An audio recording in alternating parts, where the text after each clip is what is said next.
Hi, everyone, and welcome to the Forward Thinking Podcast. It's Chrissy here from CS2. And today, I feel like our guests, I don't know if you even need that long of an introduction. I feel like most people should probably follow her already, but I have Sara McNamara. She's a senior manager of marketing operations at Slack, a Salesforce company. And today we're going to be talking about probably like the top topic in marketing ops right now, and that's tips for marketing ops job hiring and searching. So we want to tackle this from both scenarios. So like whether you're hiring for people in MOPS or you yourself are looking for a new job, there's some things that we really want to tackle because there's a lot that some people are doing well, but there's also a lot that people are doing wrong. And so we want to kind of chat through that. So welcome to the podcast, Sara. Thanks for being on. Thanks so much for having me. So we always start with our guests, just talk about a little bit of their MOPS origin story because everyone has a little bit of a different path of how they got to where they are today in MOPS. So could you just walk us through, how you got started and when you realized ops was for you? Yeah, definitely. I really started in the digital marketing world. In fact, it was funny because I loved marketing itself and specifically digital marketing. And I was recruited to this little Salesforce agency. And I was like, oh, I can learn like Marketing Cloud and Pardot. And then I'll go back into digital marketing. Like this will just be, for like a few years and then I'll go back to digital marketing. But I fell in love with the technology and the operations and like thinking more strategically about things. And I just never left. I've worked on the consulting side and I've loved that. I've worked in-house. I'm sure as many people know, there are different challenges and Yeah. benefits to both. But I really just love being close to the technology. And then also, like I always say, it takes a special type of crazy to love working in marketing. And I say that as I'm saying I also am that special kind of crazy. But I really love it. I love marketers. It's funny because I've had folks be like, you should go into sales ops, and I'm like, I love sales too, but marketers are my people. So both the Yeah, tech and the people. that's cool. What do you think about like the systems and technology like appealed to you? Like did it just come easy to you? Did you see that there was opportunity because like no one else is really doing it? Like what was something that like what was that like kind of clicking moment for you? That's a great question. I would say, well, it's funny because when you mentioned did the technology come easy to me, because I remember I was one of those kids of like the 90s and early 2000s where my mom would be like, don't be on the computer too much. It's going to cause brain rot. And same with my brother. And now he's a software engineer and I'm in marketing ops. So, there'll be no future on computers. You got to go read a book. So my poor mom never hears the end of it. But yeah, I mean, I really was lucky that I got exposure to computers and really loved it at a young age. So it does come easily to me. And then I I think it's just you can see the impact of your work in a way that I feel Mhm. like is different from other departments. It's like every Yeah. department contributes, but especially in what I think of as like the new wave of marketing ops, where we're really trying to be very strategic and Mhm. basically help marketing become its own little business unit and run like a business. I find that really exhilarating to be able, like, we do a campaign and we can see the impact and then we can continue to improve. So it, like, tickles something in my brain that gets me excited. Total, yeah, that's a good point. And I think that's one of the benefits of being in marketing. Like you said, like it takes special people to be in marketing, but it's a lot. But it's almost like you're shipping like mini products out to the world, whether like in MOPS, you're doing that to your internal users or on the prospect customer side, like you're shipping something that they're engaging with. And you let that go and then you get that like feedback that you can see. And so I think for people who really like to be like an impact player, see their impact, it's appealing. I think also it's a very necessary job. So you know that you're making an impact because you just know how like necessary the role is, which is probably what we're going to talk about because I think for some people they know it's necessary, but they don't know how necessary or like how big of an impact marketing ops plays on the whole picture. And you know what's fascinating is I feel like it used to be pretty much everyone from marketing ops came from a marketing background. But Mm. now I'm talking with folks, like I'm mentoring someone in a master's degree program, and he is coming from more of like a finance analytics background, Mm. which to me is encouraging because it feels like we're getting there. It's like we're opening the umbrella and more people are coming in to be more strategic and to kind of do what we talk about in terms of like actually really being able to see impact and prove impact. Totally. Yeah, you do see that actually. I feel like finance is a good one to like tap into, because I think some of those people were like, should I go the business route? Should I go the finance route? But then they maybe don't want to be bogged into this world of like spreadsheets and formulas and stuff. They want to do something more. So ops is like a nice like path for them. So yeah, it's just so interesting everyone's path. I've had a lot of recent guests that used to be like, start out on the SDR side or SDR ops and then move into more of an operational role.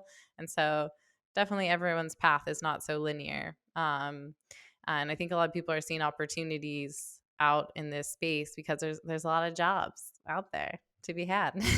Oh man, I have so much to say about that. It's crazy. All right. Well, I mean, might as well get to it. So we're going to talk a little bit about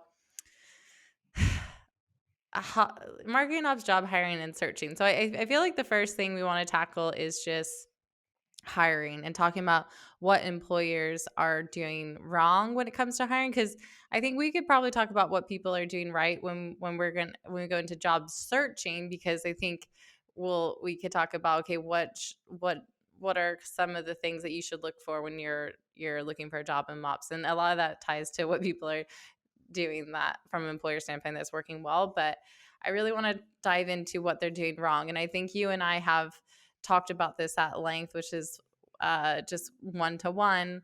But I think, it's good to map this out, because I think whether you're an HR or you're a hiring manager on the MOPS team or you're a CMO and you're trying to hire for MOPS, I think there are some kind of big things that people are doing wrong. And so, the first thing, I think, from your perspective, what do you think is like the biggest mistake employers are making right now when hiring for MOPS? And it could be maybe not just one, but like a few. But what do you think are some of those big mistakes that come to mind? You know, it's interesting because like I feel like the context here is important. I think marketing ops was growing definitely, but it was a little bit smaller, or like the growth was not at quite the same rate pre-COVID. But then once Mm-hmm. everyone had to go online, it's become like a frenzy. And what that means is that we have a lot of hiring managers who aren't familiar with really the space at all. They're like, "Oh, I need marketing ops." And it's like, "Well, what is that?" And it's like, Marketo? Like you try to dig in with them, you're like, "What are you looking for?" And it's like, "Well, I'm looking for someone to send emails." And I'm like, "Well, okay, let's look at like the level of what you're trying to hire for and like what, Mm-hmm. really think it through." And there aren't really a whole lot of great resources. Like to their credit, there aren't tons of Mm. resources out there. Like there's some kind of older articles, but in terms of just like more recent resources that go in depth about how to think about roles, how to think about structure, it's pretty thin. And then so because of that, what I often see is folks will take like a blog post for that's really aimed at like the enterprise level. Mm. Think about like a Google or an Amazon, and they'll be like, Mm-hmm. there are 5 pillars, and so we're gonna have these 5 pillars within the team, and I'll be like, well, you only have 3 people. so Yeah. so so people are going to be kind of stretched across, and then I would be careful about like, so that's one thing I like to call out is just I think those guides are wonderful, and in terms Mm-hmm. of thinking about like long term, how do I want to build out the team, and what's kind of step one. But what I see frequently is folks will take the template and just try to like kind of push people into different roles or try to kind of do more than is possible at the time based on their resourcing.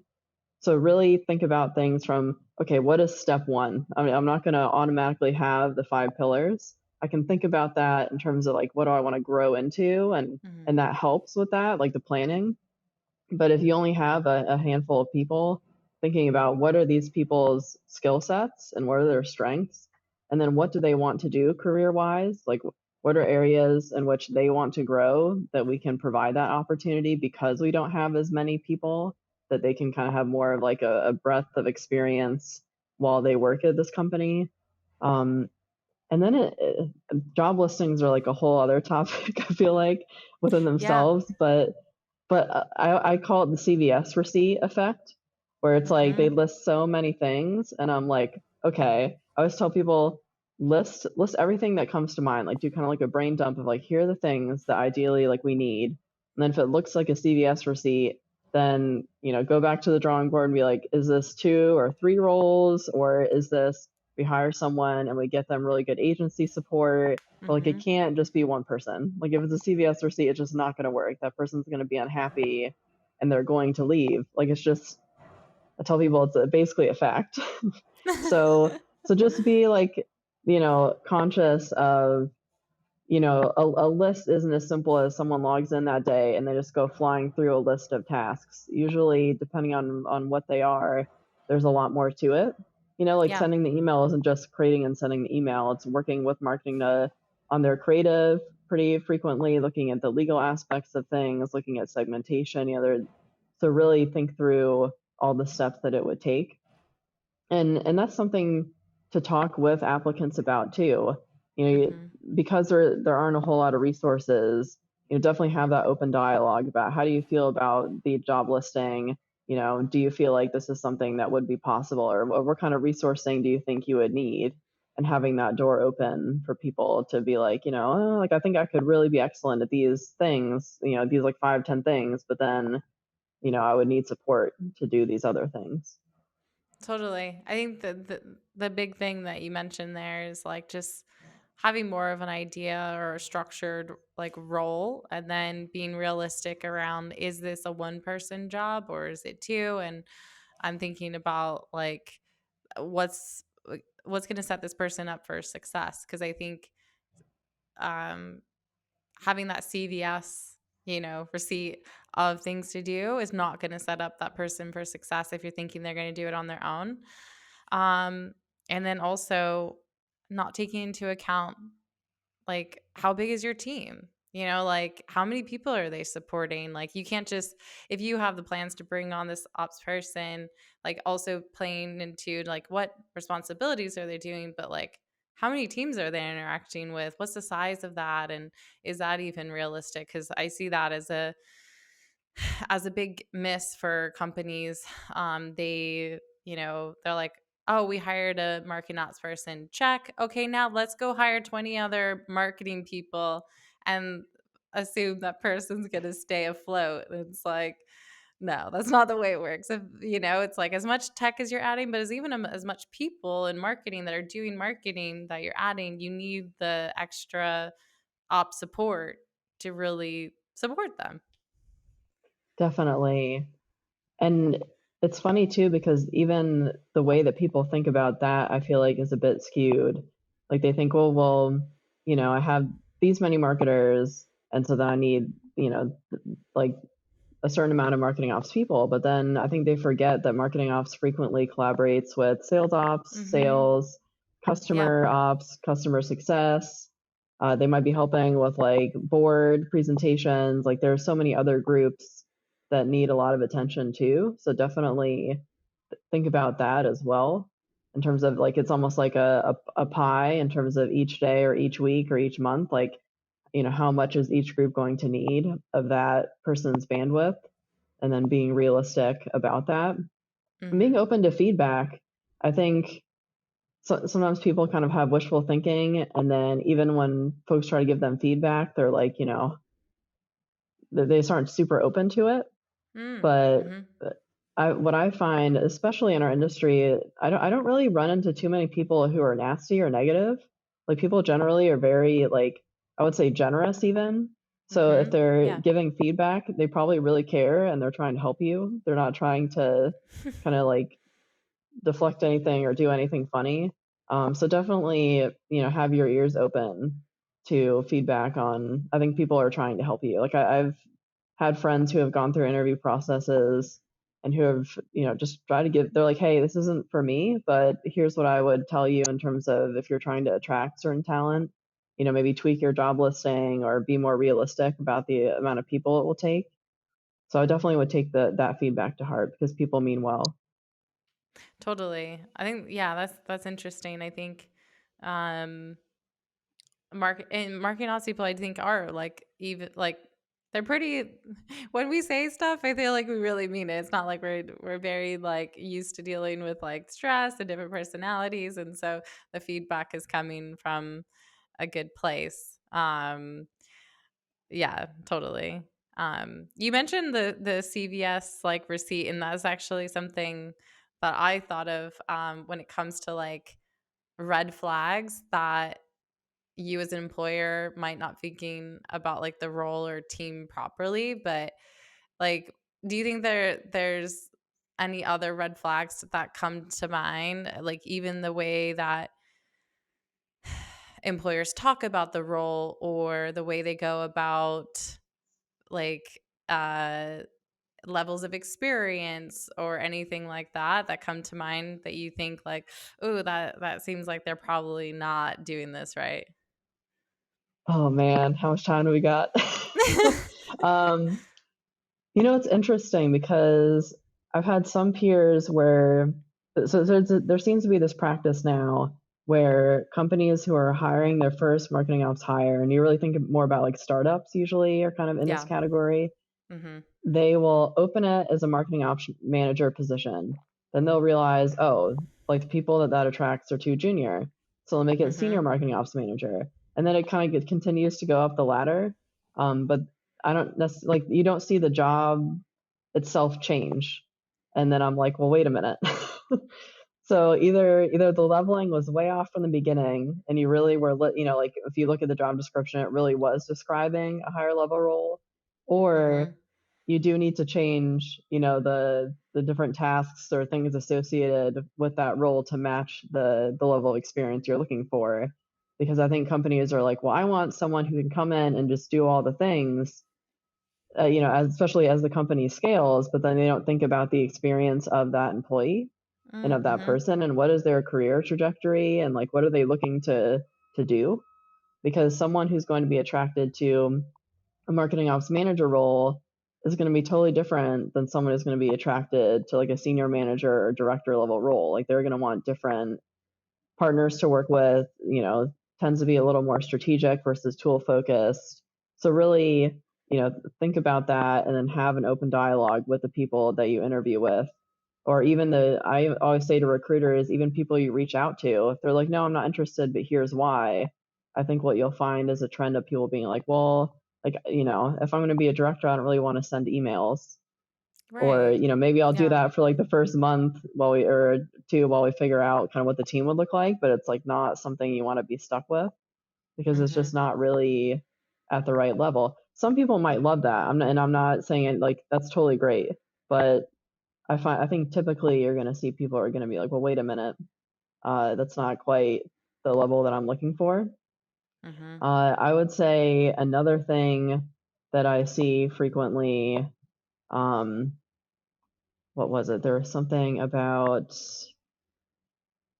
oh, where it reports into. So that's Mm-hmm. another thing where, and this is gonna be controversial, and I apologize to all my RevOps friends. I love them, but I personally have never seen. I'll be curious to hear your take, but I have never seen RevOps work really well. I've heard of it. It's like a fable, and it's like something that I desperately wish will happen. But in my experience, especially when you're within marketing ops, if you report into RevOps, typically the VP of RevOps will be someone from the sales ops org or from Mm-hmm. sales. And that is a recipe for disaster for us. Like it's something where I love the idea behind it, like centralizing ops. But with it, like for marketing ops, we already have struggled historically with being seen as more of like donut makers, like just send the Mm-hmm. email, just create the landing page. And I feel like we're trying to solve for that, but it's not quite panning out because then you just end up going at the whim of sales. And what I found is, and what I've even experienced myself, is that marketing ops, so we're within RevOps, all of our priorities align with sales. Marketing ends up at the very end of the list, just based on Mm-hmm. how kind of how the company views marketing. And then the CMO is pissed off, and then everyone's pissed off. And that's just not a great working experience. And I've even have had situations where the CMO will then try to basically do like a hostile takeover of marketing ops to bring them back within marketing, because they're like, Yeah. I can't work like this. Like every single time I try to have some kind of new initiative, I'm at the very bottom of the pecking order. And so nothing gets done. It keeps getting pushed out. It's like, oh, not a priority, not a priority. Totally. Or You and I both agree on this, and I think we maybe do ruffle some people's feathers because they really want this idea of like rev ops to work. And but I think it's less about rev ops. I think that is like addressing a symptom and trying to create alignment where not like they think it's easy, but I think if you're going to do rev ops, what you have to do is just create a revenue team.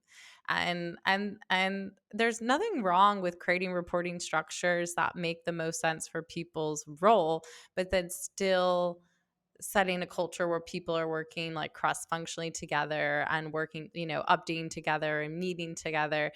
But I agree, like I get really weary on, people have asked me before, like what you think of RevOps, and I'm like, I'm probably not going to give you the answer you like, because I at this point, I think that it's a good idea, but I don't think you need a reporting structure to do revenue operations. I think that it's more about alignment, and really the alignment sits within the leadership first, and they should create that alignment and then move its way down into departments. And that's where I think you'll see massive success because everyone is working together already. But you're right, like you're going to see this take hold over marketing ops from like the CMO, because there's so many unique thing like support that they need, and they can't be deprioritized, and they want a partner to help them do reporting, they want a partner to help them create process to create campaigns, and that's all things that, yeah, some of the more traditional leaders of RevOps like just don't have exposure to. So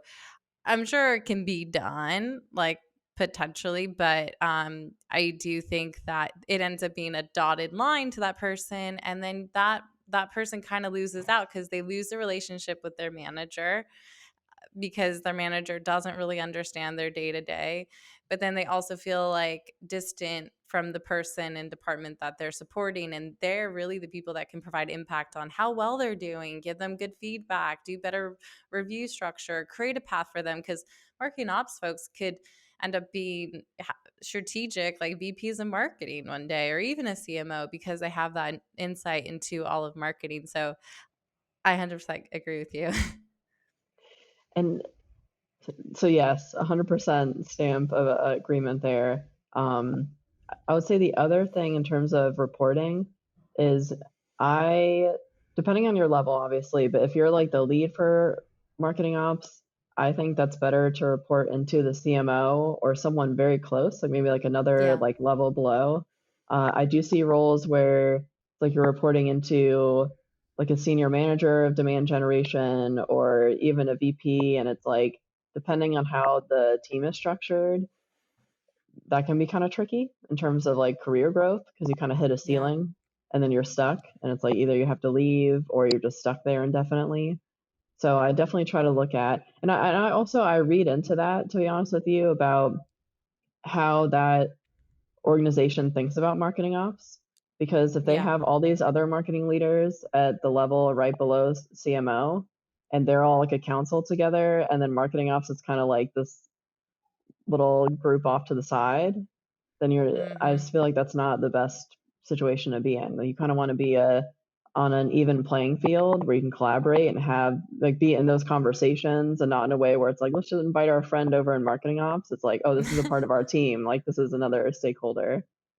Totally. Yeah, so that's like another red flag, right? Like I think for like for employers who are like, "Oh, our structure is like this." and then marketing ops is down here, like 2 lines down, probably not servicing that department the right way. Um, you mentioned the first thing that you mentioned around like the job description being just totally off, like directors, doing emails and things like that. What do you think is the reason for that in some cases? Like, do you feel like there's reasoning behind some of that happening? Because I know I have some opinions, so I wanted to hear what yours are. Not understanding marketing operations, not understanding kind of like what a career path would look like. Uh, Mm-hmm.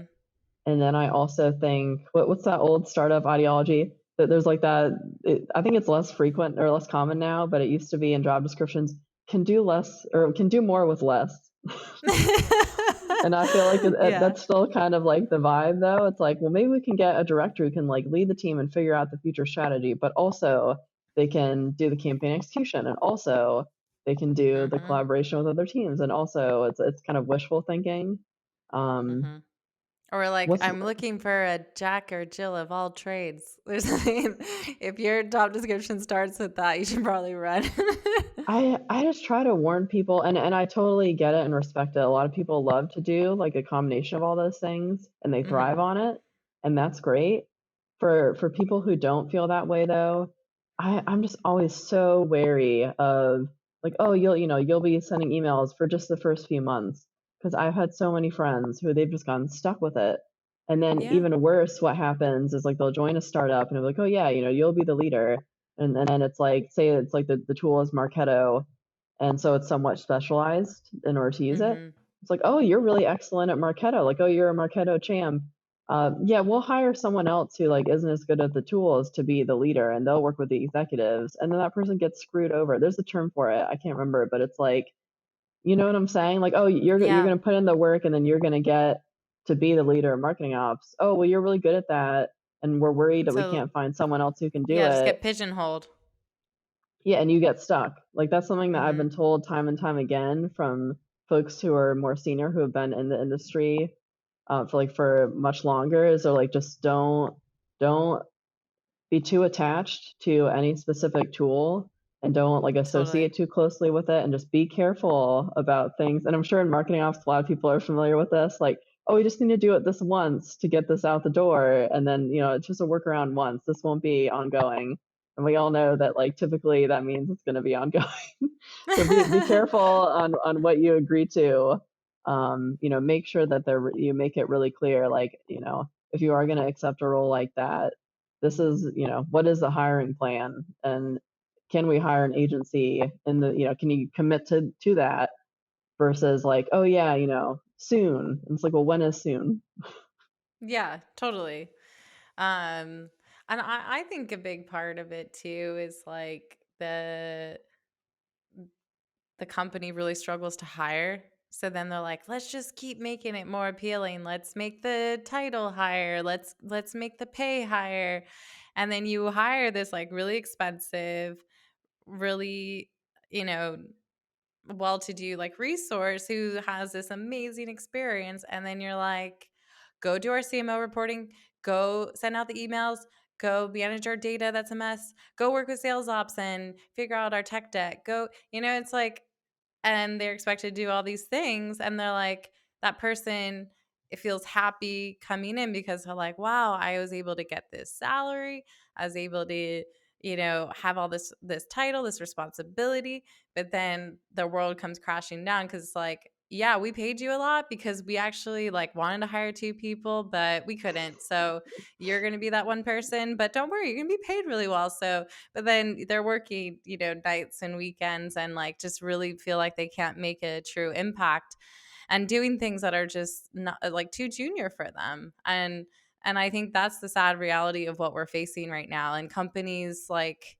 just expect it to work, and then they're like, yeah, we'll get you resources, but that's as fast as they can hire for it, or then they're Well, and then it like, becomes your problem, right? yeah, and it becomes Because their, now yeah, you're and the it, you're the leader, so you yeah. figure this out for us now.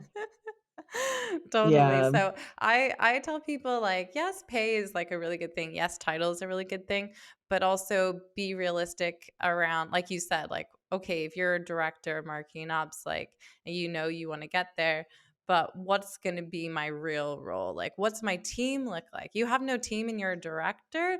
That's a red flag to me. Yes. And actually, that reminded me of another great point, which is pay attention to who is on the team. Because Mm-hmm. I've even experienced myself where it's like I've joined a team and they're all really junior. And if you're trying to be someone who's more like a senior level, and you're going to get pulled into stuff and you're just going to I call it stuck in triage, where it's like Mm-hmm. if people can't stand on their own and there's no middle manager or no one to help them, like no mentorship other than yourself, if you're trying to have like executive level conversations and then trying to rush to be like, oh, we don't know how to do this thing, so you're just going to be tossed between the two. So Mm-hmm. think about it that way too. Definitely agree. I don't understand, and I find it laughable to be like a director with a team of zero. I'm like, what?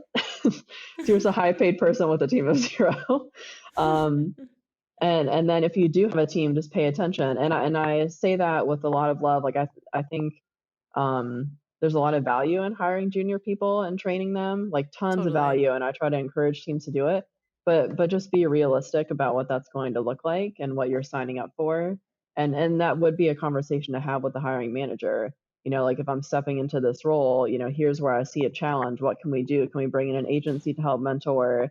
Or, Yeah. like what kind of configuration can we put together to make that fair for both that for the person being hired, but then also for the team who needs the mentorship. Yeah. I think that you bring up a good point because I think for employers who are listening, it's like, okay, well, we're really feeling this pain. What do we do? And we've seen success with coming in and helping orgs who really have like that director in house who wants to make a difference, who can be the ears to the ground, who can like create those relationships, but they also have a team that they know that like needs support, or there's always a lot to be done.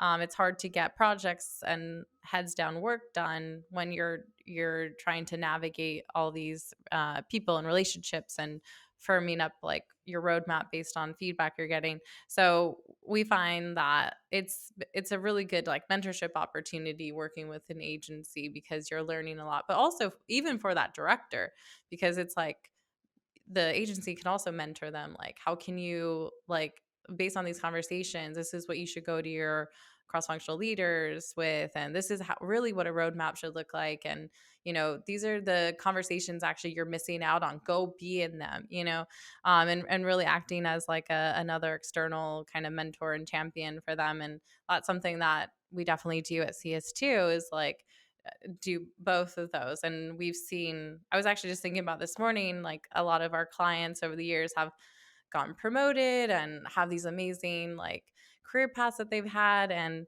I'm like, it's nice to just be a part of that. And I always wonder, like, oh, was a big part of that like this the agency support and they weren't drowning and they were able to be strategic alongside us? Maybe so. I and would put and, my and that money on feels that. good. Yeah.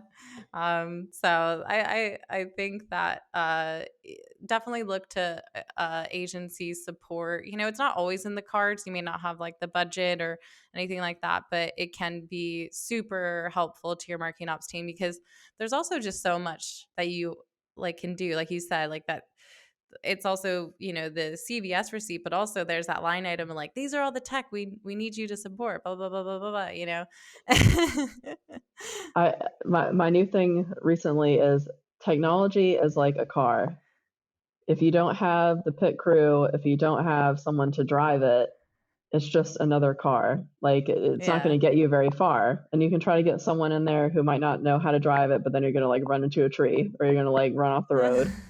So I always say to folks, I'm like, think about the strategy first. Think about what can I try to put to market to test, to even test Mhm. the theory that like this, especially for new channels and things like that or new strategies, is this even a thing? Before I Mhm. invest $100,000 or more, and then I have to get a person to then run that tool, or and then I always say it's like goes back to the pie thing too. It's like each tool takes up a kind of a little slice of someone's time.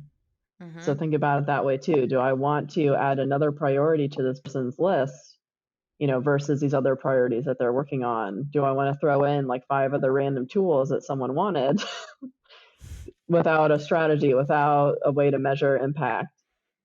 Yeah, So I feel like a broken record with marketing leaders, but I'm like, guys, seriously, like I'm trying to help, because what I see so frequently is, um, like they'll just kind of let marketers buy tools, and mm, then they just have an unhappy marketing ops person, because usually when I see that happen, marketing ops isn't included early. They just kind of get mm-hmm. thrown it over the wall. And anyways, that could be a whole other topic, Yeah, but yes, definitely agree with the idea of look at the amount of tools that you have. And that's another thing to try to kind of either guesstimate or ask a marketing op, like peer from another company, like how much time do you think this would take? And be realistic about that too, to even just maintain it, forget about, and continuing to adopt new features and things like that. totally. I think one thing that people need to be more forthcoming on as well, in maybe in the job descriptions, or maybe even thinking about doing for their marketing ops teams, are like two things there, especially when you have small things, so teams. So one of them is around the day-to-day campaign operations. That's like a whole thing in itself that requires a lot of time, a lot of like day-to-day, a lot of urgent back and forth and so forth. So depending on what your structure is, do you have a decentralized structure? Do you have like marketing ops doing it all? That plays a role in how you would need to resource. But you can't expect that all to sit on someone who's meant to be doing all these other things. So I would say be forthcoming on that. Like if you have a decentralized model, or if you have even just one person already managing that day to day, it doesn't have to be with this other, the other marketing ops team person. Like I do see them as different camps. We even do that at CS2, because I'm like, I can't have our directors like managing campaigns. We have a team that really focuses on that because it needs that unique focus. But that plays a big role into like giving that person the time back 100%. And then the second thing is, you might need to think, looking at from a tool perspective, where is this where marketing ops is an owner versus a partner?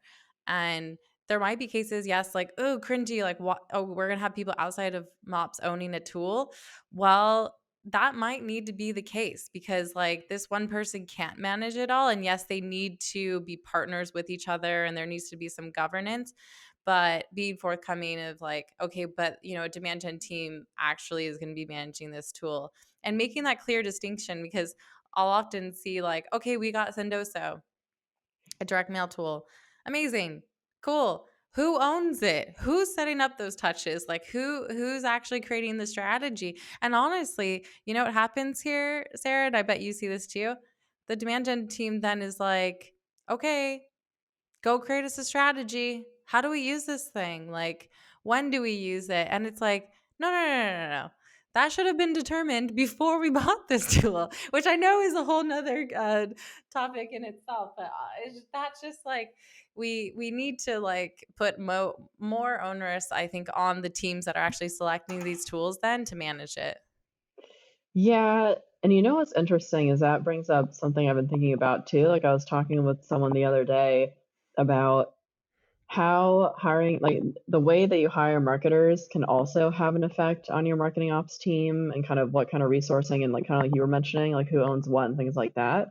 What I've Mm-hmm. seen as a trend recently is, I think marketers at this point are used to having a certain suite of technology. And it's been interesting to watch, because sometimes they will have it at their old job, and they don't seem to have a conversation throughout the interview process about, I feel that this tool is critical to my success in this role. Let's say it's like an ABM Mm. role. It's like they need Yeah. 6 cents, and they feel very strongly about that, but they don't have that conversation, at least not from what I tell, throughout the interview process. And they join the company, and I've had intro calls where it's like, "Hi, I'm Sarah," and they're like, "Oh, hi, Sarah. I have these 5 tools that I need to hit my things in the next Oh, quarter. yeah. We can get all these now, right?" And I'm like, "Hi, I'm Sarah. Who are you?" Like, and like Who let you through the door? seriously, and that's totally cool. Like if you have a strategy, like a proven strategy from another company that's similar, like I think there can be something to that. But please have those conversations with marketers through the interview process. And this is like kind of targeted toward marketing leaders, and be like, here's what we have, and we can't buy something overnight. So you're going to have to kind of live with it for at least the first few months and kind of get something on the roadmap and make the case. Please don't come That's in and such a be good point. upset that we don't have Yeah, the tools. And then, of course, I could go on another rant about I'm very wary about tools being critical to marketing success. I think in some totally. cases, maybe, like depending on the technology, because you can't have like a machine learning model on your own. But like Sendoso, it's like you can send gifts without Sendoso. Sorry, Sendoso. But it can help, right? It can help with scale, but it's not going to create the Totally. strategy. It's like if you have someone or you can hire an agency or do something manually to kind of prove out the idea, then let's scale and make the case for Yes. the technology. But you can't, like you said, buy it and then let's make the case for it.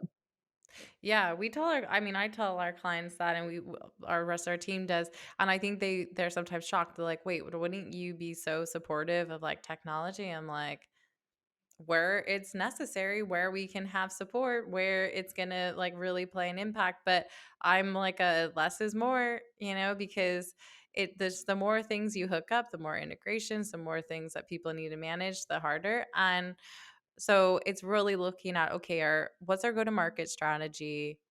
What are the key pieces of that? What's really going to play a big difference? And you probably find that, like, oh, we actually only really need these few things right now, and that'll play a big role. And making the most out of like your tools that you have is an understatement, because sometimes I'm like, oh, you want this thing? Well, why don't we just baby step there? Let's just do this. Or to your point, like you can send out gifts, or you can do some attribution reporting, but without having these like Cadillac tools that you then need to maintain, or even ABM platforms. There's a lot there that like you could just do within your tools yourself. It maybe just requires a little extra thinking, but there is probably less to maintain.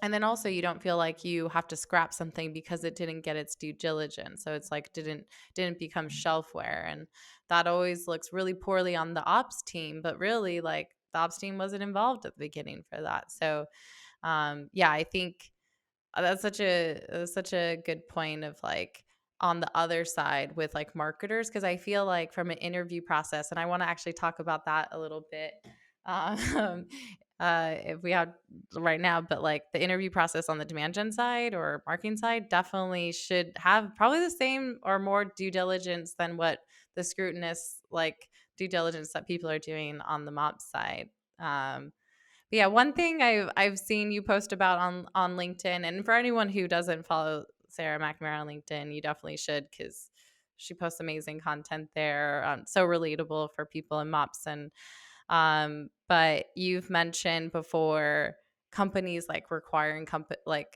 candidates to like do work as like part of their interview process. And I think there's certain ways to go about an interview process. And can you say, like, for people that are job searching, what are maybe some red flags or things that they really probably shouldn't be spending their time on?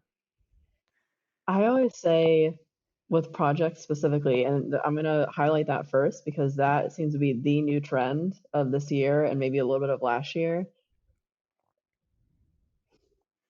I'm just going to say it how how I feel. Projects are going to attract, or the people who are going to do projects are going to be the most desperate people, and that Mm-hmm. could be like, I think some companies view it as like, oh, they really want this role or they really want this company. And that's great. But like, especially if you have someone who's working full time already, may or may not have Mm-hmm. kids, have a life outside of work. And it's funny because a lot of companies will say, oh, this project will take 2 hours.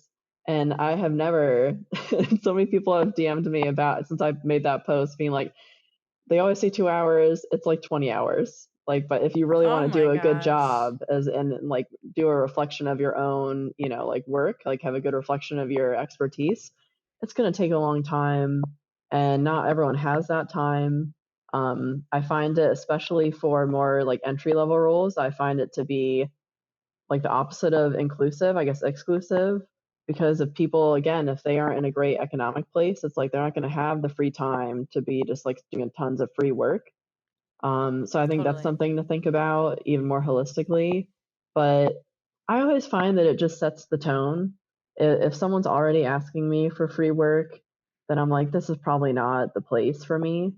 It's one thing I leave the door open for, if the project, if you can tell that it's really well thought through and you can tell what they're going for, and they can explain to you, like, I have a marketing ops peer or like someone from an agency who's going to review this, who's like really qualified to do it, and here's my level of effort that I'm putting in on my part to review it or to give feedback, or like, like Hmm. that's a little bit different. But what we frequently see is, do this project, and the project is figuring out our marketing strategy, or like figuring out an integration problem or a data problem, and then marketers will critique it.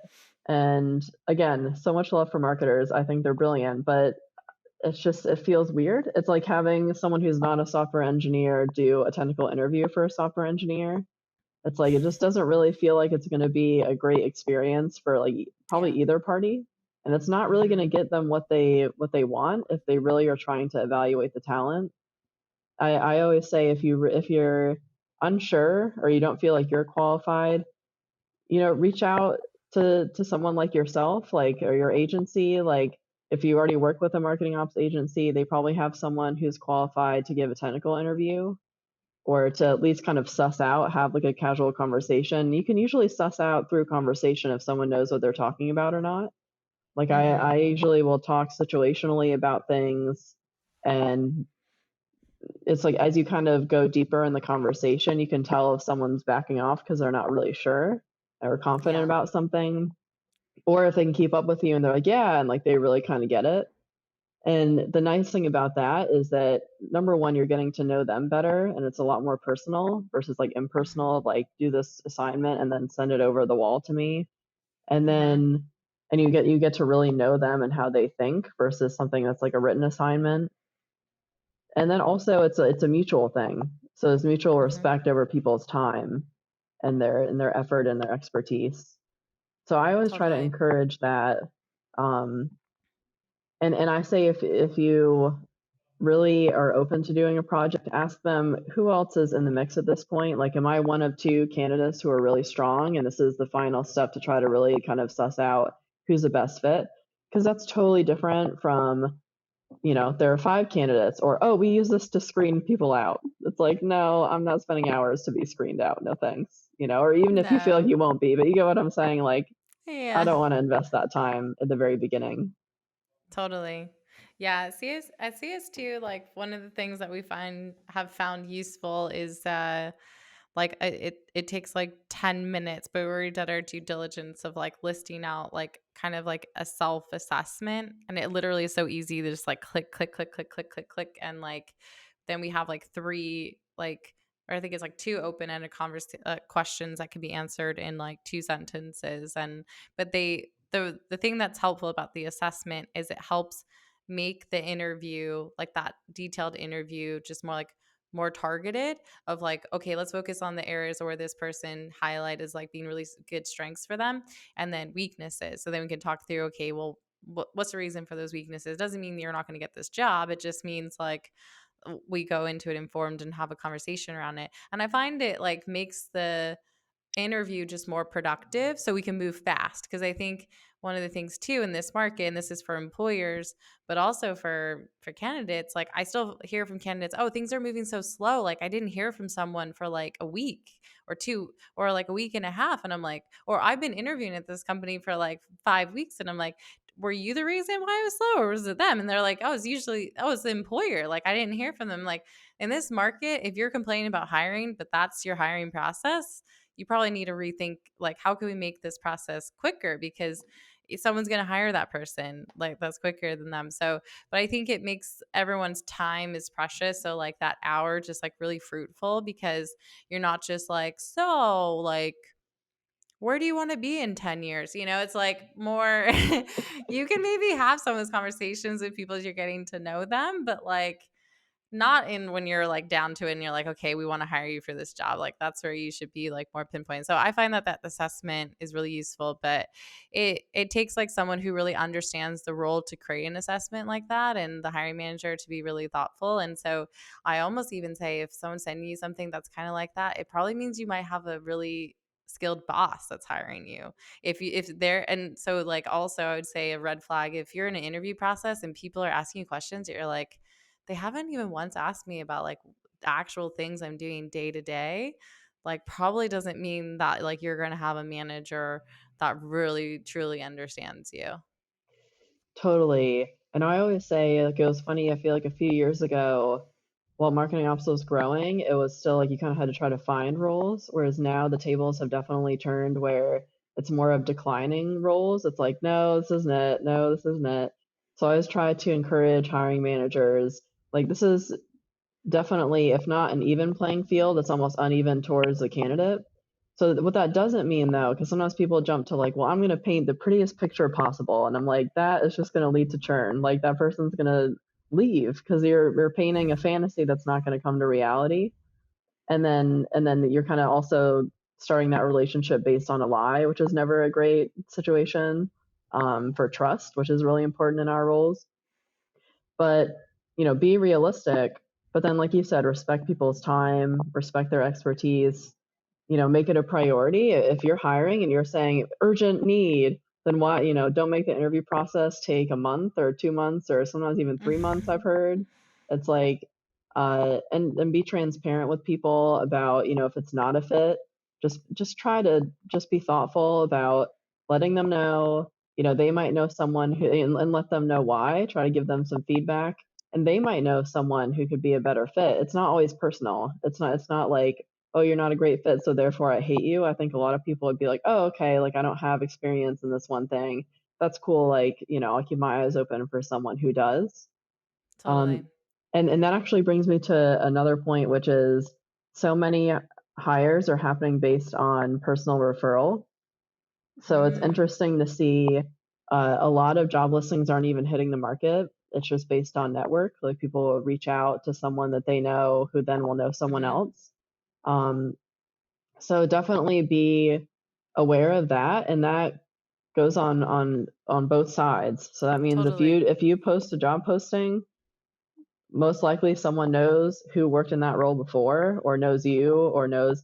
So just be aware of that. And like I said, with the whole like painting a fantasy picture, you can hire someone into that role, they'll be miserable, they'll leave, and then they'll tell everyone that they were miserable in that role and why. And and so it's like, don't then just try to rehire someone, like, learn from that lesson. It's probably like what I call a broken role. So please fix the role first. Like, does it need more And address resourcing? it.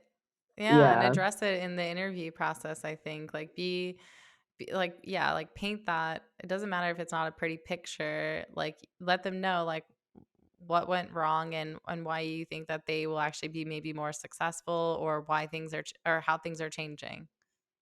But I feel like sometimes it can be like a personality clash or like something, or a company clash or Totally. something. But more frequently, what I find is it's burnout. And Mm, so just be aware that you can try to get a really great recruiter and throw tons of money and effort at trying to get someone else in that spot. But chances are you're just going to get someone else who's going to be miserable in that spot unless you fix the spot itself, like fix the role, whether mm-hmm. it's they're not reporting up to the right structure, not enough resourcing, not enough focus on career growth. Like there are a lot of things you can look at and be like, how can I try to improve this role before just putting someone else in a broken role? Totally. Yeah. I feel like it's even almost sometimes even a company issue at that point. And so looking at, is this departmental? Is it just my team? Is it the whole company? Because that'll tell a lot. I've been listening. I've been listening to a Brene Brown podcast this week around like toxic culture, and it's there's so many impacts, and a big impact of that is like, yeah, that person is gonna leave. They're gonna write a Glassdoor review. They're gonna talk to people like, but it's amazing how employers still don't prioritize their team and their employees as much as they should. And um, anywho, I know we're coming up against time. We're definitely, I think, even over time. But I mean, I feel like I can talk about ages. But I think if it's okay to answer one last question, I want to know, like, from your perspective, outside of compensation, which I think is just kind of out there right now, like there's different people, like you should get paid what you should. And actually you've done your part. Actually, one great thing for the marketing ops community, you've led a survey on compensation, and I think that's acted as a awesome resource to marketing ops folks. And actually, I think we'll link that in the comments to this too, because even the past ones have been like super useful. But things are changing too rapidly compensation wise. But outside of compensation, what do you think are like the last thing is, like, for someone who's looking for a job, what are the things you should weigh out as like a big part of your decision making? And maybe even from your, like, what things like you've used in the past or you think about when looking for a new role? Like, what are the things that you think play a big impact into your decision making? And this can be broad, like you don't have to say the specifics again. Yeah, I would say it's funny that you bring up compensation just because it does remind me, it kind of goes back around to what you said about look at everything outside of compensation too, because a lot of companies will pay you like two people's salaries, but Hmm. then expect you to do two jobs. So definitely Hmm. look, like really hone into what is a day-to-day job going to look like.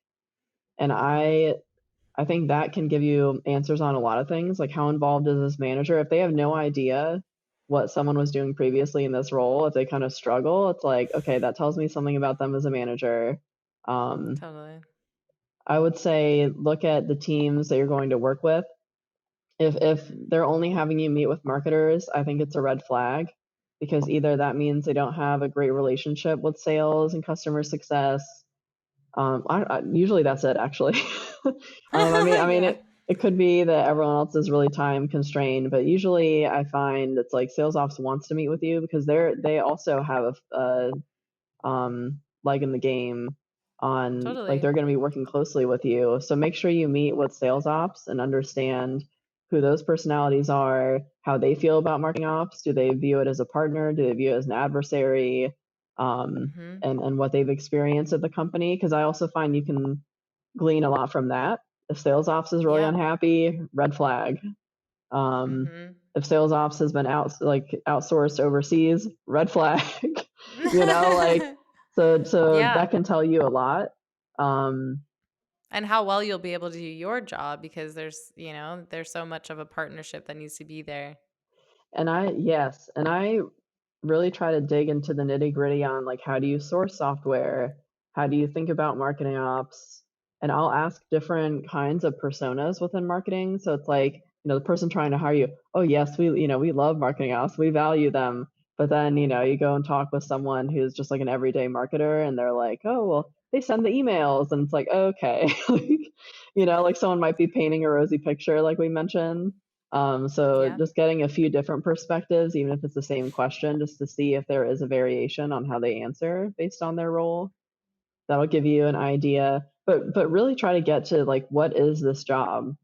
Because I feel like that really will protect you, or at least it's a best attempt at protecting you from the things we talked about, the CVS receipt of responsibilities, you know, being kind of screwed over politically, like, not being empowered to be strategic.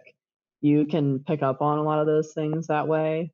I also say back channel whenever you can.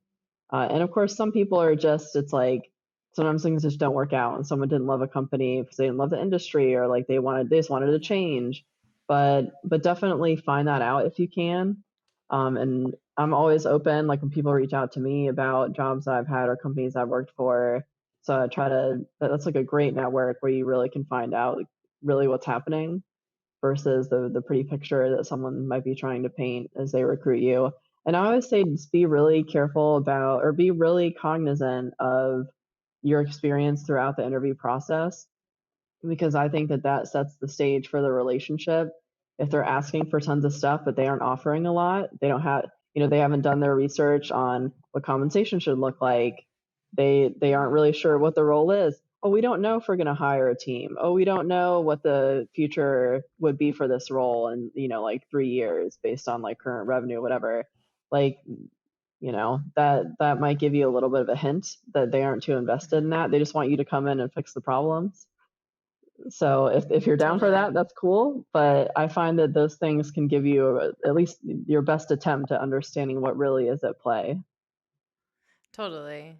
And I think that to add on to yours, I think looking at like what is like you said, that might be an early indicator of like if there's even a career path there for you. So I think definitely ask about career path and then also like resources because I think there's there's the internal resources, but also like is my company interested in supporting me to get certifications if that's part of my focus if I'm in a technical role or like are they interested in giving me managerial support like training and things like that because like if you're put into a manager role you have these direct reports and you haven't even been trained you don't even know how to best leverage them so I think for anyone in their career those are two big questions and something that we try and offer our team because it just makes this junior job just feel a bit more simple or you feel more empowered to grow into it so